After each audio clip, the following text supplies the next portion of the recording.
ആലുവയിൽ വയോധിക ഫ്ളാറ്റിന്റെ മുകളിൽ നിന്ന് ചാടി മരിച്ചു. 71 വയസ്സുള്ള ശാന്താമണിയമ്മയാണ് മരിച്ചത്. ആലുവ ബാങ്ക് ജംഗ്ഷന് സമീപമുള്ള ഫ്ളാറ്റിന്റെ 7ാം നിലയിൽ നിന്നാണ് ചാടിയത്.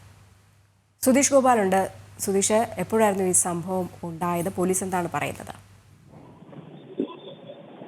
ഇന്ന് പുലർച്ചെ 5 മണിയോടെയാണ് മൃതദേഹം കാണപ്പെട്ടത്. ഇത് ഫ്ളാറ്റിന്റെ താഴെ മരിച്ച നിലയിൽ ശാന്താമണിയമ്മയെ കാണുകയായിരുന്നു. ഇവർ ഈ ഫ്ളാറ്റിലെ 7ാം നിലയിൽ നിന്ന് ചാടി മരിച്ചതായാണ് പോലീസിന്റെ കണ്ടെത്തൽ.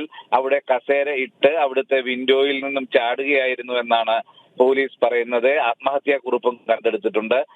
ഇവർ ഏറെ നാളായി വിഷാദ രോഗത്തിന് അടിമയായിരുന്നു എന്നതാണ് പറയുന്നത്. മകൾ ഒരു അധ്യാപികയാണ്. ഈ രാത്രിയിൽ പുറത്തിറങ്ങി ഈ 7ാം നിലയിൽ നിന്നും ചാടി ആത്മഹത്യ ചെയ്തതായിട്ടാണ് പോലീസ് പറയുന്നത്. 71 വയസ്സായിരുന്നു ശാന്താമണിയമ്മയ്ക്ക്. രജനി.